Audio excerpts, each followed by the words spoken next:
Hello everyone, welcome again.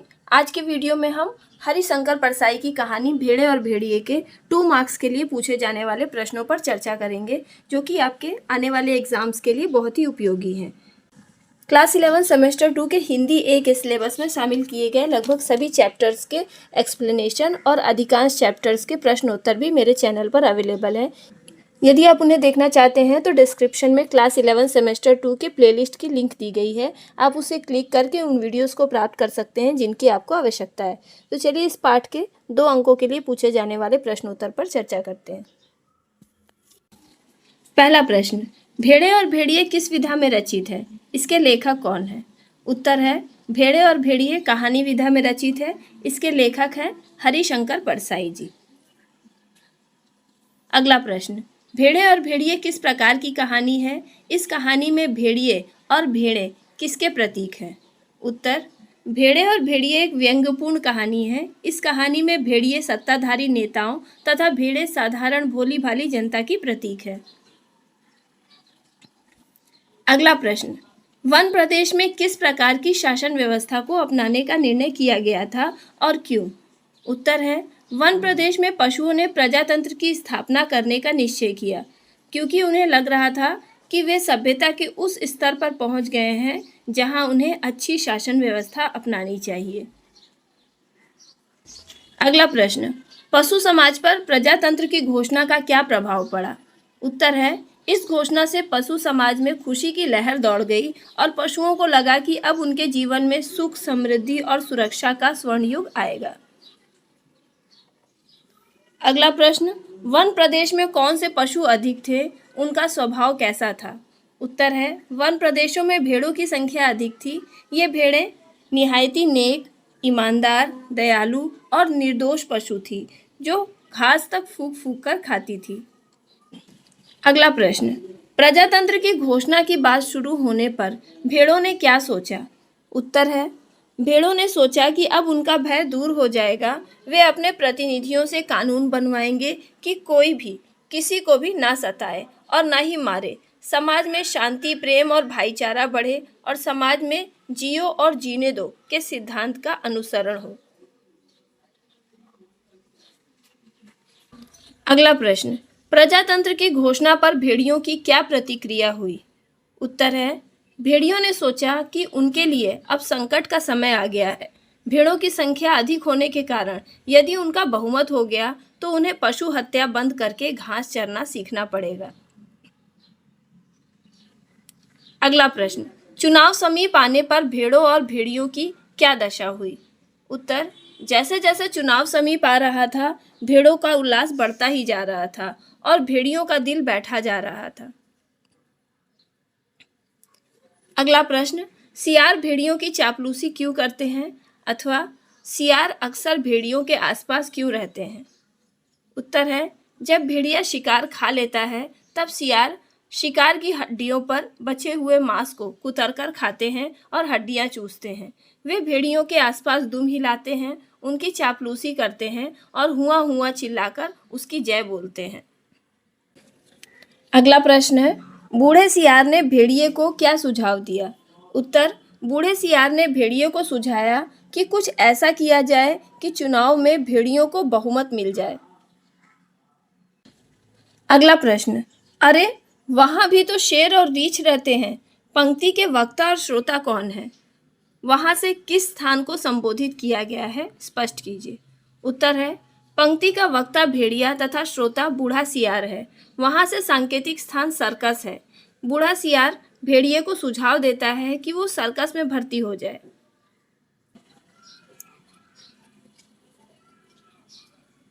अगला प्रश्न, अरे वहां भी जगह नहीं है। सुना है वहां तो आदमी रखे जाने लगे हैं।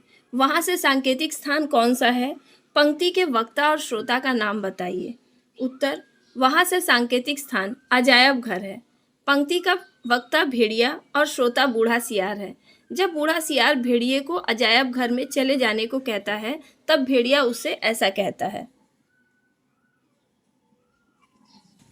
अगला प्रश्न, बूढ़े सियार ने भेड़िए का किस प्रकार से रूप बदला? उत्तर है बूढ़े सियार ने भेड़िए के मस्तक पर तिलक लगाया, गले में कंठी पहनाई और मुंह में घास के तिनके खोस दिए। अब वो पूरा संत लगने लगा था। अगला प्रश्न, वन प्रदेश में भेड़िए, भेड़े तथा अन्य छोटे पशुओं की आबादी कितनी थी? उत्तर, वन प्रदेश में भेड़ियों की जाति की आबादी कुल 10% और भेड़े तथा अन्य छोटे पशुओं की आबादी 90% थी। अगला प्रश्न, बूढ़े सियार ने भेड़िए को भेड़ों की सभा में जाकर कौन सी 3 बातों का ख्याल रखने के लिए कहा? उत्तर, बूढ़े सियार ने भेड़िए से कहा कि भेड़ों की सभा में जाकर वह अपनी हिंसक निगाहों को ऊपर ना उठाए, हमेशा जमीन की ओर देखे और कुछ भी ना बोले। वह उसे किसी भेड़ को तोड़कर खा लेने से भी मना करता है। अगला प्रश्न, बूढ़ा सियार भेड़िए के पास किसे लेकर गया और किस उद्देश्य से? उत्तर है बूढ़ा सियार भेड़िए के पास 3 सियारों को लेकर गया, जिनमें से एक को उसने पीले रंग से, दूसरे को नीले रंग से तथा तीसरे को हरे रंग में रंग दिया। उन्हें वह चुनाव में भेड़िए के पक्ष में प्रचार करने के उद्देश्य से लेकर गया था। अगला प्रश्न, बूढ़े सियार ने तीनों रंगे सियारों का परिचय किस प्रकार दिया? अथवा तीनों रंगे सियार किनके प्रतीक हैं? उत्तर, बूढ़े सियार ने बताया कि पीला वाला सियार विद्वान, विचारक, कवि और लेखक का प्रतीक है, नीला सियार नेता और पत्रकार का प्रतीक है और हरा सियार धर्मगुरु का प्रतीक है। अगला प्रश्न, भेड़ों को भेड़िए पर कैसे विश्वास हुआ? उत्तर, जब बूढ़े सियार ने भेड़ों को बताया कि भेड़िए का हृदय परिवर्तन हो गया है और अब उन्होंने हिंसा छोड़कर घास खाना शुरू कर दिया है और अपना पूरा जीवन जीव मात्र की सेवा में अर्पित कर दिया है, तब भेड़ों को भेड़िए पर विश्वास हो गया। अगला प्रश्न, बूढ़े सियार ने तीनों रंगे सियारों का भेड़ों के सामने किस प्रकार परिचय दिया? उत्तर, बूढ़े सियार ने भेड़ों से कहा कि वे तीनों रंगीन प्राणी स्वर्ग के देवता हैं, जो उन्हें सदुपदेश देने के लिए पृथ्वी पर उतरे हैं। अगला प्रश्न, बूढ़े सियार ने पीले सियार के माध्यम से भेड़ों को क्या संदेश दिया? उत्तर, बूढ़े सियार ने भेड़ों को बताया कि कविराज जी कह रहे हैं कि भेड़िया परमात्मा का प्रतिनिधि है, वो सर्वत्र व्याप्त और सर्वशक्तिमान है। प्रातःकाल, संध्या, पवन और रात्रि उसका अभिनंदन करते हैं।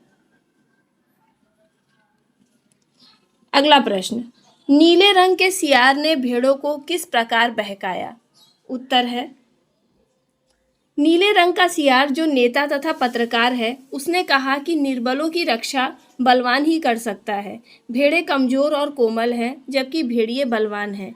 भेड़ों पर अन्याय होगा तो भेड़िए उनकी रक्षा करेंगे, अतः अपने हित के लिए भेड़ियों को ही चुनना चाहिए। अगला प्रश्न, हरे रंग के सियार ने भेड़ों को किस प्रकार बहकाया? उत्तर, हरे रंग का सियार जो धर्मगुरु बना हुआ था, उसने कहा कि जो इस लोक में दुख भोगेगा वह उस लोक में सुख पाएगा, जो यहाँ त्याग करेगा वह वहाँ फल प्राप्त करेगा, जो यहाँ राजा बनाएगा वो वहाँ राजा बनेगा और जो यहाँ वोट देगा वो वहाँ वोट पाएगा। अतः भेड़ों को चाहिए कि वे भेड़ियों को ही वोट दें। अगला प्रश्न, पंचायत के चुनाव में भेड़ों ने क्या किया? उत्तर है पंचायत के चुनाव में भेड़ों ने अपने हित की रक्षा के लिए भेड़िए को अपना प्रतिनिधि चुना। अगला प्रश्न, पंचायत में भेड़ियों ने भेड़ों की भलाई के लिए पहला कानून क्या बनाया? उत्तर, भेड़ियों ने भेड़ों की भलाई के लिए पहला कानून बनाया कि हर भेड़िए को सवेरे नाश्ते में भेड़ का एक मुलायम बच्चा, दोपहर के भोजन में एक पूरी भेड़ तथा शाम को स्वास्थ्य के ख्याल से कम खाना चाहिए, इसलिए आधी भेड़ दी जाए। अंतिम प्रश्न, सियार के माध्यम से लेखक किस पर व्यंग करते हैं? उत्तर है सियार के माध्यम से लेखक चापलूस एवं धूर्त वर्ग के लोगों पर व्यंग करते हैं, जो अपना स्वार्थ पूरा करने के लिए शासक वर्ग का झूठा गुणगान करते हैं और उनका झूठा प्रचार करते हैं। तो ये थे हरिशंकर परसाई के भेड़े और भेड़िए चैप्टर के 2 मार्क्स के लिए पूछे जाने वाले इंपॉर्टेंट क्वेश्चन आंसर्स। उम्मीद करती हूँ कि ये क्वेश्चंस आपके आने वाले एग्जाम में बहुत ही ज़्यादा यूजफुल साबित होंगे। तो वीडियो पसंद आई हो तो इसे लाइक कीजिएगा और अपने विचारों को कमेंट कीजिएगा। धन्यवाद।